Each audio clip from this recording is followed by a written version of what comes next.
Assalamualaikum warahmatullahi wabarakatuh. Perkenalkan, nama saya Muhammad Zain Amhari dengan NIM 2521103 dari Universitas Islam Negeri Syekh M. Jamil Jambe, Bukit Tinggi, Program Studi Pendidikan Informatika dan Komputer Lokal 6C. Pada materi kali ini, saya akan menjelaskan tentang teknologi WIPAN.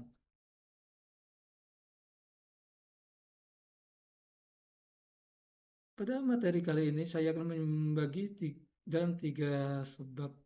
Yang pertama yaitu definisi, yang kedua kelebihan dan kekurangan WIPAN, yang ketiga yaitu arsitektur dari WIPAN.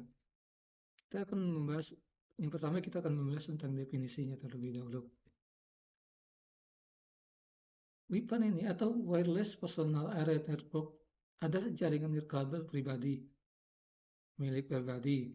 Sebuah jaringan saling mengkoneksikan perangkat-perangkat pribadi di sekeliling penggunanya secara koneksi nirkabel atau tanpa kabel. Berdasarkan jenisnya, jaringan nirkabel pribadi menggunakan teknologi yang mengizinkan komunikasi dalam jarak yang dekat. Salah satu teknologi yang digunakan adalah Bluetooth, yang sering kita temui di HP kita masing-masing atau perangkat-perangkat pribadi kita, yang telah digunakan sebagai dasar dari standar baru yaitu IEEE 802.15.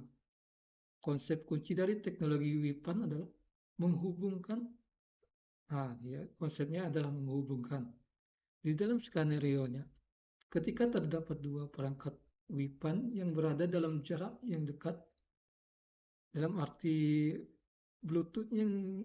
dua perangkat Bluetooth yang jaraknya dekat, atau dalam jarak beberapa meter atau beberapa kilometer dari server pusat. Kedua perangkat tersebut dapat berkomunikasi layaknya terkoneksi dengan kabel satu sama lain. Nah, WIPAN ini tanpa kabel. Keuntungan lainnya dari fitur yang ditawarkan WIPAN adalah kemampuan dari perangkat untuk memilih perangkat yang ingin disambungkan dengannya, serta mencegah adanya interferensi atau akses berbahaya terhadap komunikasi informasi dari kedua perangkat yang terhubung.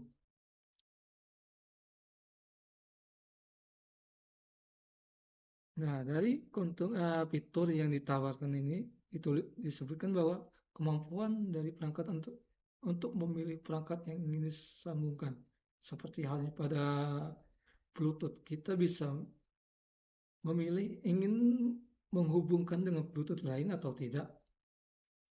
Dia akan memberikan sebuah notifikasi.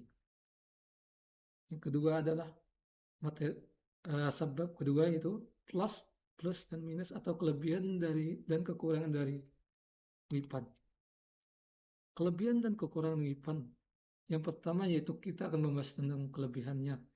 Yang pertama yaitu konsumsi daya yang rendah karena tidak memerlukan banyak daya. Yang kedua, mobilitas pergerakannya tinggi karena jaraknya dekat memungkinkan mobilitas pergerakan yang tinggi. Yang ketiga yaitu kemudahan dan kecepatan dalam instalasi. Yang keempat adalah biayanya rendah. Yang kedua yaitu kekurangannya.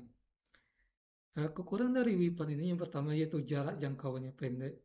Jarak jangkauannya pendek ini menjadi kekurangannya saat ini, yaitu hanya sekitar 100 meter.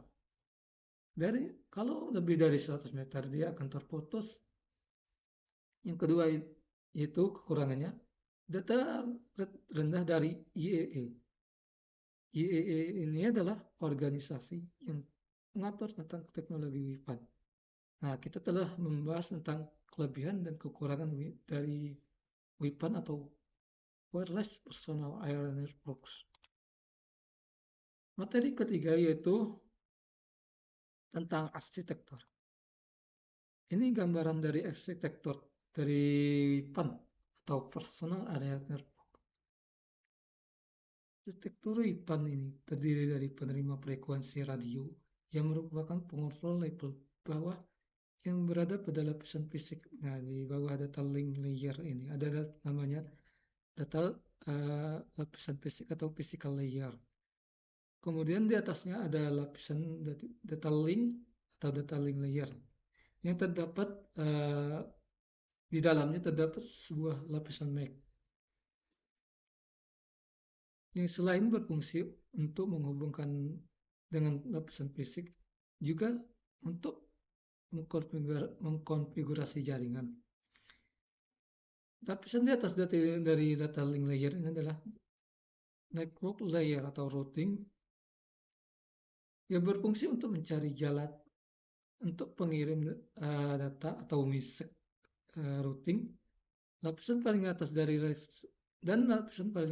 arsitektur IPAN adalah application layer, adalah untuk berfungsi untuk perangkat antara perangkat dan perangkat.